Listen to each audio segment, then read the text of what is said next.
வார் 2 vs கூலி கிளாஸில் ஒவ்வொரு நாளும் ஏதாவது ஒரு விஷயம் பயங்கர இன்ட்ரெஸ்டிங்காக நடந்துக்கிட்டு தான் இருக்குது. ஆக்சுவலாக நம்ம கூலி படத்தை எடுத்துக்கிட்டிங்கன்னா நம்ம தமிழ் சினிமாலேயே அதிகமான ஓவர்சீஸ் ரைட்ஸுக்கு சேலான படம் நம்ம சூப்பர் ஸ்டாருடைய கூலி தான். அண்ட் கூலியே ஓவர்சீஸில் 86 crore வந்து பார்த்திங்கன்னா சேல் பண்ணியிருக்காங்க. இது வரைக்கும் எந்த ஒரு படமும் பண்ணாத ஒரு ரெக்கார்டை நம்ம சூப்பர் ஸ்டாருடைய கூலி வந்து கிரியேட் பண்ணியிருக்கு. ஆக்சுவலாக இதுக்கு முன்னாடி ஓவர்சீஸில் அதிகமான விலைக்கு சேலான ஒரு தமிழ் படம் அப்படின்னா நம்ம தளபதியுடைய லாஸ்ட் படமான ஜனநாயகன் தான். ஸோ ஜனநாயகனை வந்து பார்த்திங்கன்னா 81 crore சேல் பண்ணியிருந்தாங்க. அண்ட் இப்போ ஜனநாயகன் படத்துடைய ஓவர்சீஸ் ரைட்ஸ் ரெக்கார்டை கூலி படம் பிரேக் பண்ணியிருக்கு. ஆக்சுவலாக நம்ம ரஜினி சாருடைய கெரியர்லேயே ஓவர்சீஸ் ரைட்ஸ் வந்து அதிகமான விலைக்கு விற்கப்பட்ட ஒரு படம் அப்படின்னா ஜெயிலருடைய ஓவர்சீஸ் ரைட்ஸ் தான். அண்ட் ஜெயிலர் படத்துடைய ஓவர்சீஸ் ரைட்ஸை 35 கோடி ரூபாய்க்கு சேல் பண்ணியிருந்தாங்க. அண்ட் இப்போ கூலியுடைய ஓவர்சீஸ் ரைட்ஸை 86 கோடி ரூபாய்க்கு சேல் பண்ணியிருக்காங்க. இந்த படத்துடைய ரைட்ஸுக்கும் அந்த படத்துடைய ரைட்ஸுக்கும் கிட்டத்தட்ட 50 கோடி ரூபா டிஃபரெண்ட் இருக்கு. ஸோ அந்த அளவுக்கு கூலிக்கான எக்ஸ்பெக்டேஷன் ஓவர்சீஸ்லாம் பயங்கரமாக இன்க்ரீஸ் ஆயிருக்கு. அண்ட் இது கூலியுடைய பாசிட்டிவ் சைட்னா, இன்னொரு பக்கம் கூலியுடைய நெகட்டிவ் சைட்னு பார்க்கும்போது கூலியோட கிளாஸில் ரிலீஸ் ஆக போகிற வார் 2 படம் தான் இந்தியாவில் உள்ள மொத்த ஐமேக்ஸ் தியேட்டர்லையும் ரிலீஸ் ஆக போகிறதுங்கிறது இப்போ அஃபிஷியலாக கன்ஃபார்ம் ஆயிடுச்சு. அண்ட் இந்த நியூஸ் ஏற்கனவே ஒரு ரூமராக தான் இருந்தது. பட் இப்போ வந்து கன்ஃபார்ம் ஆயிடுச்சு. நம்ம இந்தியாவில் வந்து டோட்டலாகவே 33 ஐமேக்ஸ் தியேட்டர்ஸ் தான் இருக்குது. ஸோ இந்த 33 ஐமேக்ஸ் தியேட்டர்ஸ்லையுமே வார் 2 படம் தான் ரிலீஸ் ஆக போகுது. அண்ட் என்னதான் அமீர் கான் சாருடைய போஸ்டரில் கூலிக்கும் ஐமேக்ஸ் வெர்ஷன் இருக்குன்னு சொல்லி இவங்க கன்ஃபார்ம் பண்ணாலுமே கூலி இந்தியாவில் உள்ள எந்த ஒரு ஐமேக்ஸ் தியேட்டர்லையுமே ஃபர்ஸ்ட் 2 வீக்ஸ்க்கு ரிலீஸ் ஆகாது. அண்ட் நிறைய பேர் நினைப்பீங்க இந்த மாதிரி ஐமேக்ஸ் தியேட்டர்ஸ்லாம் வார் 2 உடைய டாமினேஷன் அதிகமாக இருக்கிறதுனால கூலியுடைய கலெக்ஷன் எங்கேயாவது அஃபெக்ட் ஆகுமான்னு கேட்டால் கண்டிப்பாக அஃபெக்ட்லாம் ஆகாது.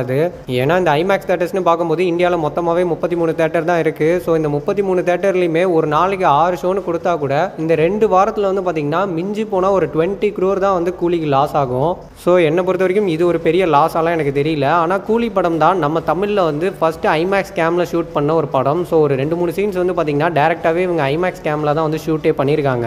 அண்ட் இந்த மாதிரி ஒரு சூப்பரான விஷயத்தை நம்ம லோகேஷ் கனகராஜ் அவர்கள் வந்து கூலி படத்துக்காக பண்ணியிருக்கும் போது அதை நம்ம இந்தியாவில் உள்ள எந்த ஒரு ஐமேக்ஸ் தியேட்டர்ஸ்லையுமே பார்க்க முடியாது அப்படின்னு சொல்லும் போது தான் ஒரு சின்ன வருத்தமாக இருக்குது. அண்ட் என்னதான் கூலிக்கு ஒரு பக்கம் ஐமேக்ஸ் பிரச்சனைலாம் இருந்தாலும் இன்னொரு பக்கம் கூலிக்கான எக்ஸ்பெக்டேஷன் வந்து நாளுக்கு நாள் அதிகமாகிட்டே தான் போகுது. ஸோ இப்போ வேறு செகண்ட் சிங்கிள் ரிலீஸ் பண்ண போகிறாங்க. எனக்கு தெரிஞ்சு கண்டிப்பாக இந்த மோனிகா சாங் வந்து பெரிய லெவலில் ஹிட் ஆகும்னு நினைக்கிறேன். ஏன்னா ஏற்கனவே ரிலீஸ் ஆன சிக்கடு வைப் சாங்க்கு வந்து ஓரளவுக்கு மிக்சடான ரிவ்யூஸ் தான் ஆடியன்ஸ் கிட்டேருந்து கிடச்சிது. ஆனால் கண்டிப்பாக இந்த மோனிகா சாங் பயங்கரமாக இருக்குங்கிறது ப்ரோமோஸ் பார்க்கும்போதே நல்லாவே தெரியுது. அண்ட் இதெல்லாம் தாண்டி எல்லாருமே பயங்கரமாக இந்த சாங்காக வெயிட் பண்ணுறதுக்கான ரீசன் என்னன்னா, லோகேஷுடைய படத்தில் ஃபர்ஸ்ட் டைம் ஒரு ஐட்டம் சாங் வரப்போகுது. ஸோ இது வரைக்கும் லோகேஷுடைய படங்களில் ஐட்டம் சாங் வந்ததே கிடையாது. இதுதான் ஃபஸ்ட்டு.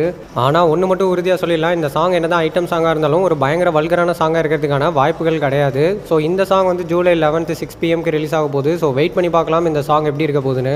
அண்ட் நிறைய பேர் நான் போடுற எல்லா கூலி வீடியோஸ்லையுமே வந்து கமெண்ட்டில் கூலியோடைய ப்ரொமோஷன்ஸ்லாம் எப்போ ஸ்டார்ட் பண்ண போகிறாங்கன்ற மாதிரியான கேள்விகளை வந்து வச்சுக்கிட்டே இருக்கீங்க. ஆக்சுவலாக கூலியோடைய ப்ரொமோஷன்ஸ் எல்லாத்தையுமே சன் பிக்சர்ஸ் ஸ்டார்ட் பண்ணிட்டாங்க.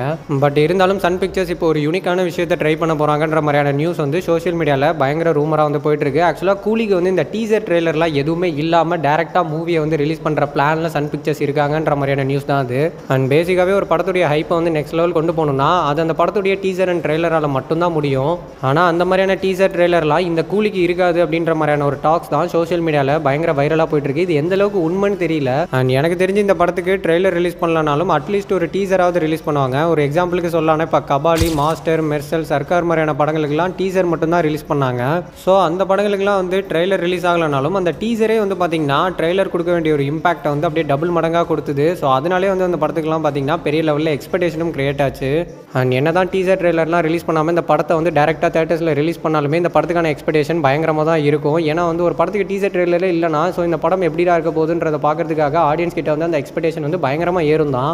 பட் இந்த ஐடியா எந்த அளவுக்கு ஒர்க் அவுட் ஆகும் அப்படின்ற லெவலுக்கு எனக்கு எந்த ஒரு ஐடியாவும் கிடையாது. ஸோ நீங்கள் என்ன நினைக்கிறீங்க அப்படிங்கிறத மறக்காமல் கமெண்ட்டில் ஷேர் பண்ணுங்கள். அண்ட் எனக்கு தெரிஞ்ச வரைக்கும் ட்ரெய்லர் இல்லைனாலும் அட்லீஸ்ட் டீசரையாவது ரிலீஸ் பண்ணிடுவாங்க. ஸோ ஜூலை 11th வந்து மோனிகா சாங் ரிலீஸ் ஆகுதுன்னா அதுலேருந்து ஒரு 10 days கழிச்சு கண்டிப்பாக பவர் ஆஃப் சாங் ரிலீஸ் ஆகிடும். ஸோ ஜூலை 26th அனிருத் சாருடைய கான்சர்ட் சென்னையில் இருக்கிறதுனால அந்த வீக்கெண்ட் வந்து ஆடியோ லான்ச் நடக்கிறதுக்கான வாய்ப்புகள் வந்து கம்மி தான். பட் அந்த டேட்டில் நடக்கலைன்னா August 3rd நடக்கிறதுக்கான சான்சஸ் வந்து அதிகமாக இருக்குது. அப்படி ஒருவேளை August 3 ஆடியோ லான்ச் நடக்குதுன்னா August 10 அந்த ஆடியோ லான்ச்சை டிவியில் டெலிகாஸ்ட் பண்ணிடுவாங்க. ஸோ படம் ரிலீஸ் ஆகிறதுக்கு 4 நாளைக்கு முன்னாடி ஆடியோ லான்ச்சை டிவியில் டெலிகாஸ்ட் பண்ணும்போது ஆடியன்ஸ் கிட்டேயும் ஒரு நல்ல கனெக்ட் இருக்கும். அண்ட் ஃபைனலாக கூலி அண்ட் வார் 2 இந்த 2 படங்களில் நீங்கள் எந்த படத்துக்காக வெயிட் பண்ணுறீங்கிறத மறக்காமல் கமெண்ட்டில் ஷேர் பண்ணுங்கள்.